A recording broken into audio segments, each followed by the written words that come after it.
Cerita novel romantis. Rahasia dalam sebuah pernikahan. Bab 04. Apa aku boleh mencintaimu, dokter? Jam 9 tepat Melsi keluar lebih dulu dari dalam apartemen. Dia meninggalkan Dr. Ghazali yang masih menertawakan dia, sebab saat keluar dari apartemen ini Melsi kembali berdandan layaknya gembel. Ghazali benar-benar tak mampu menahan tawanya. Bagaimana bisa melihat secara langsung seorang wanita dengan banyak kepribadian seperti itu? Hai, senang sekali Dr. Ghazali menertawakan aku, gerutu Melsi, namun kekesalannya itu tidak bertahan lama, sebab beberapa menit kemudian keceriaannya kembali dia dapatkan. Melsi datang ke rumah sakit dengan penuh senyum seperti biasa, menyapa semua orang yang dia lewati dan menunduk hormat. Pagi Dr. Gracia, sapa Melsi saat bertemu di salah satu koridor. Gracia hanya tersenyum menanggapi sapaan itu, lalu berlalu begitu saja. Kak Ami. Panggil Melsi pula pada seorang perawat yang selama ini menjaga ibunya. Melsi, kamu sudah datang. Balas Ami. Dia tidak sendirian, tapi bersama dua perawat yang lain juga. Melsi juga tadi telah menyapa semuanya. Iya kak, apa kakak ingin ke kamar ibu? Tanya Melsi pula, sebab jalan yang mereka tuju nampaknya sama.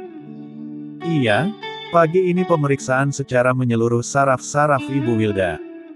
Karena itulah tidak sendiri, jelasnya kemudian. Melsi hanya mampu mengangguk. Mereka semua akhirnya menuju ruang rawat Ibu Wilda dan semua pemeriksaan mulai dilaksanakan.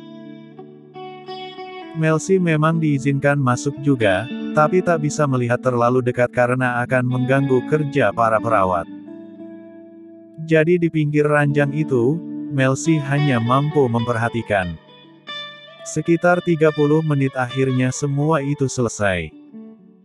Melsi dan ketiga perawat memutuskan untuk duduk di luar, di kursi tunggu yang ada di depan ruang rawat tersebut. Bagaimana keadaan ibu, kak? Tanya Melsi. Semuanya sebenarnya baik Melsi, semoga saja ibumu secepatnya sadar, jawab Kak Ami. Awalnya mereka semua memang membicarakan tentang kondisi Ibu Wilda, namun lambat laun malah membicarakan tentang Dr. Ghazali yang baru saja tiba di rumah sakit. Sama seperti kemarin, Direktur Utama Rumah Sakit Medistra itu kembali terpantau lebih banyak senyum. Loh katanya mau ketemu rekan bisnis, apa sudah selesai? Batin Melsi. Sepertinya Dr. Ghazali sudah punya kekasih baru ya. Tidak mungkin dia bisa senyum-senyum seperti itu jika bukan karena wanita, ucap Loli, salah satu perawat yang ada di sana. Iya, jika seperti ini kita harus senang atau sedih. Balas Ami pula. Senang dong, itu artinya dia sudah bisa melupakan mantan kekasihnya itu. Sahut Jessie, perawat yang satu lagi. Mantan kekasih. Celetuk Melsi yang ikut bicara. Iya Melsi, jadi dulu Dr. Ghazali itu gagal nikah. Kekasihnya yang bernama Zendaya malah menikah dengan pria lain. Pernikahan mereka baru 8 bulan tapi Zendaya sudah melahirkan. Itu artinya Zendaya dan laki-laki itu selingkuh. Hai menjijikkan sekali, jelas Ami, jadi menggebu-gebu. Kamu jangan sebar berita ini. Cukup di rumah sakit saja gosip seperti ini tersebar, timpal Jessie. Iya, kak, jawab Melsi patuh. Namun cerita itu jadi membuat Melsi berpikir banyak hal. Mungkinkah ini ada kaitannya dengan sakit yang saat ini diderita oleh Dr. Ghazali? Aku jadi penasaran, seperti apa kekasih baru Dr. Ghazali? Kata Ami dan Melsi nyaris tersedak ludahnya sendiri saat mendengar ucapan itu. Kita juga harus siap-siap patah hati jika Dr. Ghazali memiliki kekasih bagi, timpal Jessie. Kamu tidak sedih Melsi? Kamu tidak menyukai Dr. Ghazali? Tanya Jessie kemudian, saat dilihatnya Melsi tak menunjukkan kesedihannya sedikitpun. Tidak Kak, aku tidak menyukai Dr. Ghazali. Aku akan ikut senang jika dia menemukan pendamping hidup. Jawab Melsi, sok bijak. Yang lain hanya mampu mengangguk, gadis seperti Melsi mana berani menyukai Dr. Ghazali. Memimpikannya pun rasanya tidak layak. Ini sudah jam 12, datanglah ke ruanganku, tulis Ghazali dalam pesan singkatnya yang dikirim untuk Melsi. Baru 1 detik pesan itu terkirim, pintu ruangannya langsung diketuk oleh seseorang. Tanpa pikir panjang Ghazali mengizinkannya untuk masuk, sebab dia pikir itu adalah Melsi. Dokter Ghazali, sapa Gracia, seraya masuk ke dalam ruangan itu dengan anggunnya. Ya, dialah yang datang ke ruangan ini. Berniat mengajak sang direktur untuk makan siang bersama. Bisa di kantin rumah sakit ataupun kafe yang tak jauh dari sini. Dan melihat Gracia masuk, Ghazali pun langsung meletakkan ponselnya di atas meja. Dia letak secara tengkurap agar layarnya tak mampu dilihat oleh Gracia. Ada apa Dokter Gracia? Apa ada sesuatu yang penting? Tanya Ghazali. Dia mempersilahkan Gracia untuk duduk hanya dengan menggunakan pergerakan tangannya, tidak dengan kata-kata. Maaf dok, apa bisa kita bicara santai saja, ini kan bukan jam kerja. Apa maksudmu? Jangan panggil aku dokter, panggil Gracia saja. Tawar Gracia kemudian, meski takut-takut namun dia utarakan tentang hal ini. Gracia tak ingin mengulur waktu lagi untuk memiliki hubungan yang lebih dekat. Apalagi pembicaraan tentang Dr. Ghazali yang sudah memiliki kekasih baru telah terdengar di telinganya. Gracia tidak ingin kalah langkah lagi. Jadi sekaranglah waktunya yang tepat bagi dia. Aku tidak bisa melakukannya, semua dokter di rumah sakit ini aku sebut dengan panggilan dokter, balas Ghazali tak gentar. Katakan, apa ada sesuatu hal yang ingin kamu sampaikan? Tanyanya lagi, masih memasang wajah yang serius. Padahal sejak tadi Gracia sudah coba mencairkan suasana dengan ribiernya yang setia tersenyum. Diam-diam Ghazali pun melihat ke arah jam dinding, jangan sampai Melsi tiba di sini dan masih ada Gracia. Ghazali tidak ingin jadi rumit. Maaf dok, aku bicara seperti ini karena sering mendengar dokter memanggil Dr. Herli hanya dengan namanya saja, balas Gracia kemudian. Kita dari universitas yang sama, kupikir bisa lebih dekat selain rekan kerja, timpalnya pula. Jadi itu yang ingin kamu sampaikan. Baiklah. Aku akan memanggil namamu jika di luar rumah sakit, balas Ghazali yang tak ingin ada basa-basi lagi. Dan mendengar persetujuan itu kedua mata Gracia seketika berbinar merasa bahagia. Dia tahu akan seperti ini hasilnya. Terima kasih dok, jika di luar rumah sakit aku juga akan memanggil dokter dengan sebutan Kak. Sama saat di kampus dulu, kata Gracia kemudian, suaranya memang terdengar angin dan berwibawa, namun sungguh semua usahanya tidak mampu menarik perhatian pria berwajah datar itu. Ghazali yang masih cemas sendiri jika tiba-tiba Melsi datang. Masih ada hal yang ingin aku kerjakan, bisakah kamu keluar sekarang? Ucap Ghazali. Dokter tidak ingin makan siang. Sebenarnya aku datang karena ingin mengajak untuk makan siang bersama, jika tidak nyaman berdua, kita bisa ajak Dr. Herli juga, jawab Gracia panjang lebar. Dan Ghazali menjawabnya dengan singkat, tidak. Baiklah, balas Gracia dengan kecewa, dia bahkan mengulum ribiernya sendiri seolah kembali menelan semua kata yang sudah terlontar. Ajakan panjang lebar yang jadinya sia-sia. Kalau begitu aku akan keluar sekarang. Permisi dok, pamit Gracia, rasanya berat sekali dia untuk bangun dari duduknya, tapi apalah daya. Dr. Ghazali sedikit pun tidak berusaha untuk menahannya. Keluar dari ruangan itu, Gracia langsung bertemu dengan Melcy yang hendak mengetuk pintu. "Dek, astaga," kaget Melcy. Nyaris saja wajah Dokter Gracia yang dia ketuk.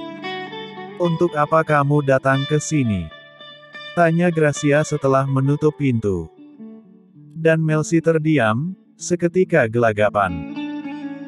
Seumur-umur berada di rumah sakit ini, sekalipun dia tidak pernah mendatangi ruang kerja Dr. Ghazali yang sebagai direktur utama.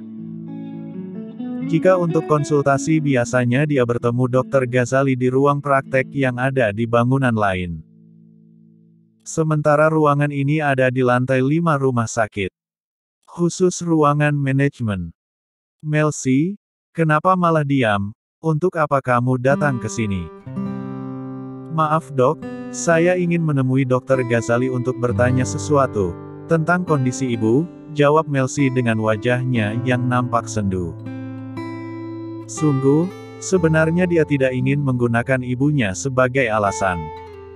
Tapi Melcy tidak menemukan jawaban yang lain. Dan membahas tentang ibunya kesedihannya bukanlah sandiwara.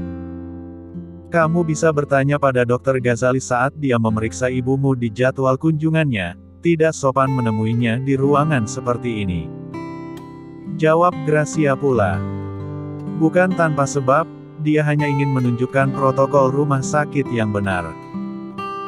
Dan jawaban itu tak mampu Melcy bantah lagi. "Maafkan saya, dok," jawab Melcy dengan kepala yang menunduk secara dalam. Dia tidak menyalahkan Dr. Gracia, memahami pula kenapa dilarang. Sebab area ini memang tidak sembarang orang bisa memasukinya. Ketika masuk di pintu utama tadi saja Melcy sembunyi-sembunyi. Tapi malah bertemu Dr. Gracia di sini. "Sekarang pergilah, malam nanti Dr. Ghazali akan memeriksa ibumu kan? Kamu bisa tanyakan nanti malam," putus Gracia. "Baik dok," jawab Melcy dengan patuh. Dia hendak melangkah pergi dari sana, namun kemudian urung saat tiba-tiba pintu ruangan itu terbuka dan nampaklah Dr. Ghazali yang keluar. "Melcy, kenapa tidak masuk? Aku sudah menunggumu dari tadi," kata Ghazali tanpa basa-basi. Gracia bahkan sampai mengerutkan dahinya. "Dokter memanggil Melcy?" tanya Gracia. "Ada beberapa hal ingin aku sampaikan padanya tentang Ibu Wilda, karena itulah aku memanggilnya ke sini."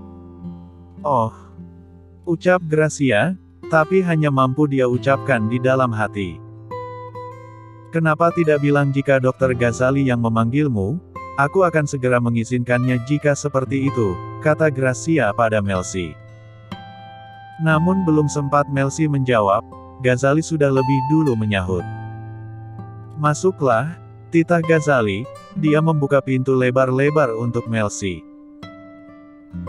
"Baik dok," jawab Melcy, lalu berpamitan pada Dr. Gracia. "Saya permisi Dr. Gracia," ucapnya dengan kepala yang menunduk pula. "Baiklah," jawab Gracia lembut, dia tidak berpikir bahwa ada hubungan di antara keduanya. Di mata dia semuanya nampak normal. Melcy yang seperti wanita miskin, dan Dr. Ghazali yang hanya ingin menjalankan pekerjaannya dengan baik. Gracia juga menundukkan kepalanya kecil sebagai tanda hormat, dia seperti itu sebelum Dr. Ghazali masuk dan menutup pintu. Lalu menguncinya.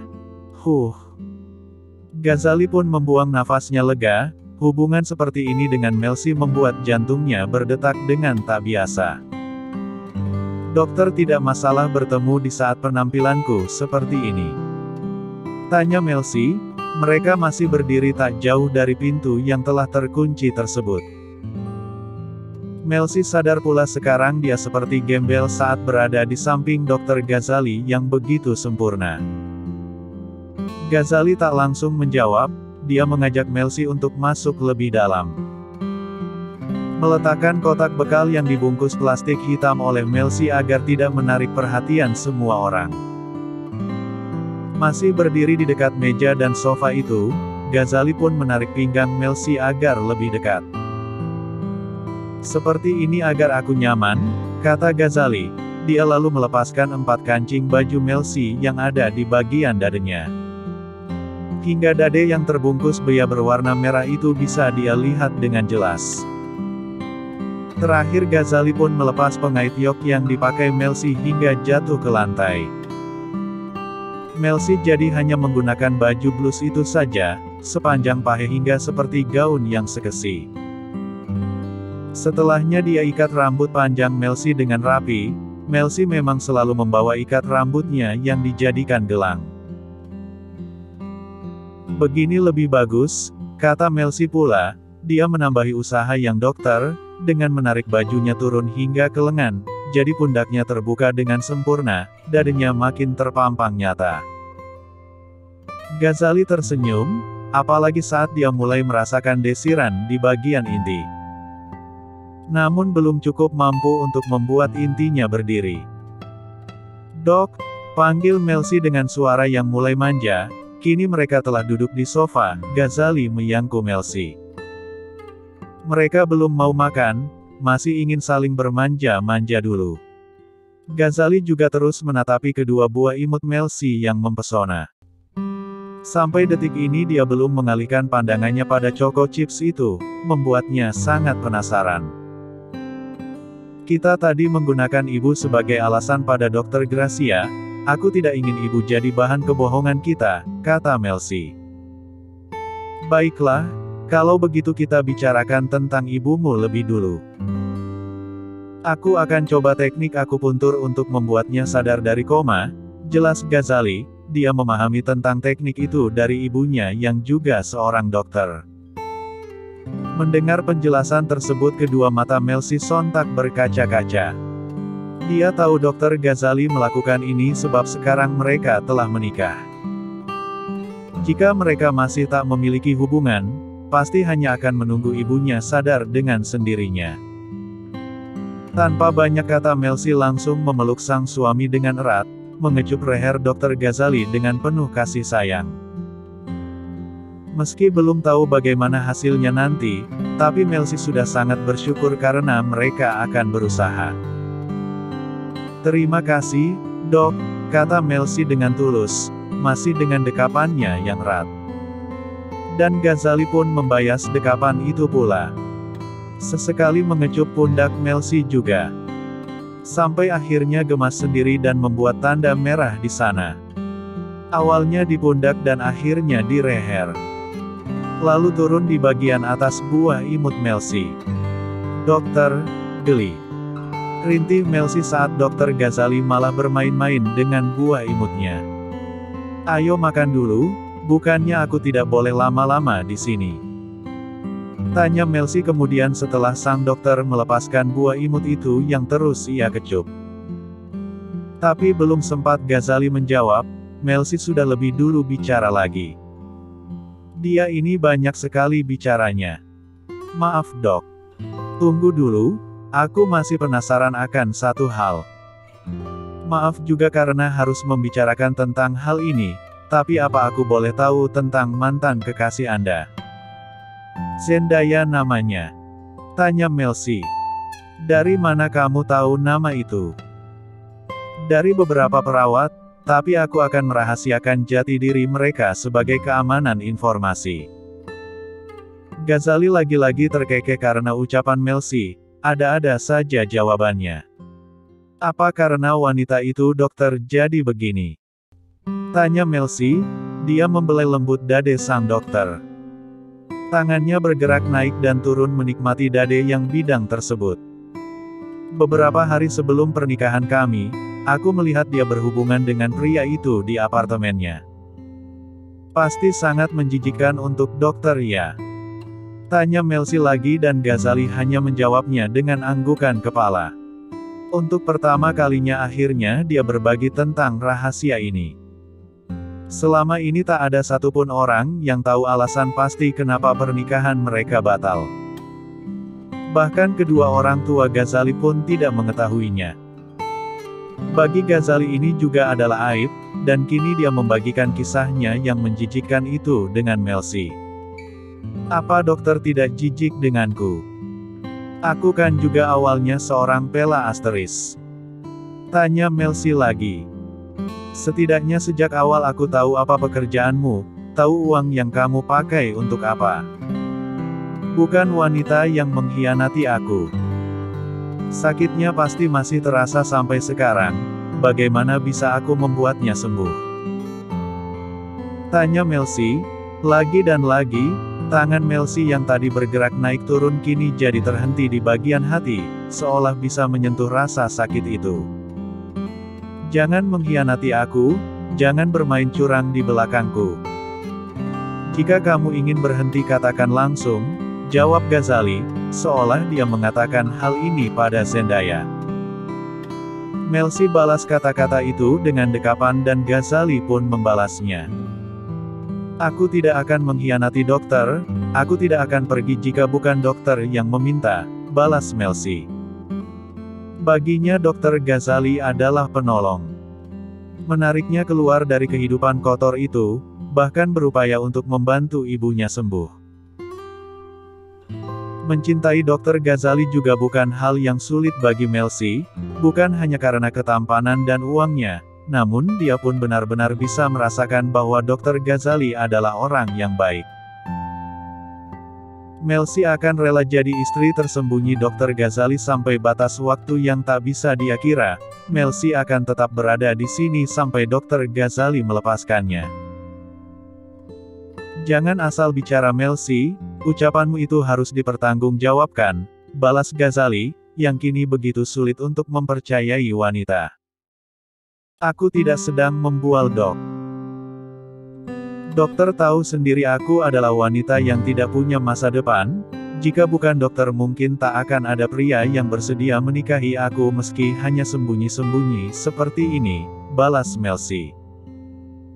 Selain ibu, aku tidak punya tujuan kemana harus melangkah untuk melanjutkan hidup. Hanya dokter yang bersedia mendekapku seperti ini, timpal Melsi, malah ingin menangis entah karena apa.